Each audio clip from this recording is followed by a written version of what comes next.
তো hello guys, আর আজকে আমরা দেখবো যে পৃথিবীর সবচেয়ে পুরনো গাছ, নাকি আমরা কি দেখবো কাঁটাওয়ালা গাছ যেটা পৃথিবীর অনেক অনেক বছর ধরে আছে, নাকি দেখবো আমরা পৃথিবীর মধ্যে সবচেয়ে বেশি শূকর পালন করা হয় কোন রাজ্যে এবং কোন দেশে, আর এই শূকরগুলি কি কি কোন দেশে দেশে পাচার করা হয়, আর এই সাথে আমরা কিন্তু দেখবো পৃথিবীতে কত রকমের শূকর হতে পারে এবং এগুলি কারা পালতে পারে। আর আপনারা কিন্তু দেখতে থাকবেন এখানে কারা কারা আমাদের সাথে সবসময় যুক্ত থাকে এবং আমাদেরকে সবসময় প্রোটেক্ট করার চেষ্টা করে। আর এই যে পৃথিবীর মধ্যে সবচেয়ে বড় বড় শূকর কোনগুলি আছে, আর আমরা দেখবো যে আমরা কি ওই পাহাড়ে যাব নাকি ওই দ্বীপে যাব। হ্যালো গাইস, আসসালামু আলাইকুম। আর আমি কিন্তু আজকে আসছি ভাওয়াল গাজীপুর একটা ভয়ানক একটা জঙ্গলে। আর এই জঙ্গলটা কিন্তু অনেক অনেক বিশাল বিশাল বড়। দেখতে পাচ্ছেন এখানে কিন্তু গ্রাম আছে, তার জন্য গরুও খাওয়া দাওয়া করছে। তো গাইস আমরা একটু সামনে যাই। আর এখানে কিন্তু মনে করেন যে গ্রামের ভিডিও, জঙ্গলের ভিডিওটা এসেছে ওই যে মূল দেখেন, ওই যে সামনে থেকে কিন্তু ভিউটা সুন্দর আসছে, কারণ ওদিকে কিন্তু অনেক ঘর বাড়ি আছে আর ওখানে কিন্তু জঙ্গল আর জঙ্গল। আর এমনি দেখেন এই যে সামনে দেখেন চারপাশে কিন্তু গাছপালা আর নদী নালা, এখানে কিন্তু অনেক বসত বাড়ি আছে। তার জন্যই কিন্তু এখানে মনে করেন মূলত বেশি একটা জঙ্গল নেই, মানুষের গাছ কাইটা কিন্তু এখন অরহর বাড়ি করছে। আর আপনারা দেখতে পাচ্ছেন যে পিছে দেখেন, পিছে কিন্তু অনেক এমনিতে চাষবাস হচ্ছে। সো গাছ আমরা কিন্তু সামনে আগায় যাই, কারণ এখানে কিন্তু মানুষও থাকে অনেক।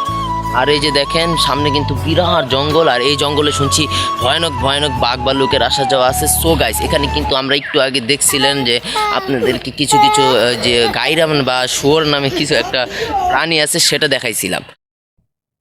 হ্যালো গাইস, আপনারা যে মূলত শূকরগুলি দেখতেছেন এগুলো কিন্তু বিদেশে পাচার করা হয়ে থাকে। আর আপনারা বলতে পারেন এগুলি কোন দেশে পাচার হয়? হ্যাঁ, এগুলি কিন্তু চীন দেশে পাচার হয়ে থাকে। আর এগুলোর মূলত দিশেহারা হলো এগুলি কিন্তু আমাদের চীন দেশে বা কোরিয়া, দক্ষিণ কোরিয়া, উত্তর কোরিয়ায় খাওয়া হয়, তার জন্য পাচার করে থাকে। আর এগুলি কিন্তু ব্যবসায়ীরা অনেক লাভ করে থাকে। আর এগুলো পালা হয় গ্রাম অঞ্চলের দিকে বেশিরভাগ। এখানে কিন্তু বড় অনেক জাতের শূকর আছে। আর আপনারা দেখতে পাচ্ছেন এগুলো কিন্তু পৃথিবীর যে কোনো দেশ থেকেই কী করা হয়, পাচার করা হয়। তো গাইস আপনারা কিন্তু দেখেন এখানে অনেক বড় ছোট সব মাঝারি সব রকমই কিছু কিছু শূকর আছে।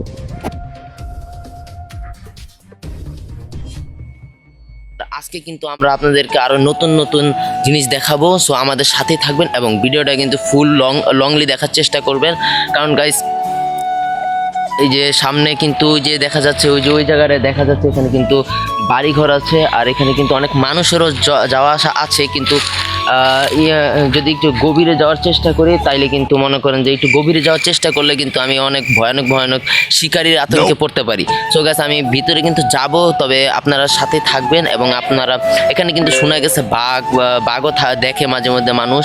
আর এখানে কিন্তু মনে করেন রাতে শুনছি এখানে যে তেঁতুল গাছ তলে, জাম গাছ তলে নাকি অনেক অনেক ঘটনা ঘটে। সো গাইস আপনারা কিন্তু ইউটিউবে নতুন হয়ে থাকলে অবশ্যই সাবস্ক্রাইব করবেন, আর যারা ফেসবুক থেকে দেখছেন অবশ্যই আমার পাশে থাকবেন নতুন নতুন ভিডিওর জন্য। আর এটা কিন্তু vlog video number 4 number part. আর এই পার্টের মধ্যে কিন্তু অনেক মজার একটা ঘটনা ঘটতে চলতেছে। সো দেখেন এখানে কিন্তু সামনে জঙ্গলটা, কিন্তু আমি কিন্তু বেশি ভিতরে যাইতে চাইতেছি না, কারণ বেশি ভিতরে গেলেই কিন্তু হইতে পারে আমার সাথে বিপদ। কারণ এখানে কিন্তু জঙ্গলে যদি কোনো জানোয়ার আমাকে আক্রমণ করে, তার জন্য কিন্তু এখানে কেউ নাই বাঁচানোর মতো এরকম। তো গাইস আপনারা সবাই ভিডিওটা দেখতে থাকবেন, আর এবং যারা যারা নতুন তারা লাইক কমেন্ট শেয়ার করবেন। গাইস অবশেষে কিন্তু আমরা জঙ্গলের মধ্যে এমন একটা গাছের সামনে আসছি যে গাছটা কিন্তু আপনারা অনেকে চিনেন না। দেখেন গাছের গায়ে কিন্তু বড় বড় কাঁটা লাগানো আছে, আর গাছটা কিন্তু বিরাট বিশাল একটা গাছ। আর এই গাছের নামটা কি সবাই কিন্তু কমেন্টে জানাবেন, কিন্তু আমি নিজেও এই গাছের নাম জানি না।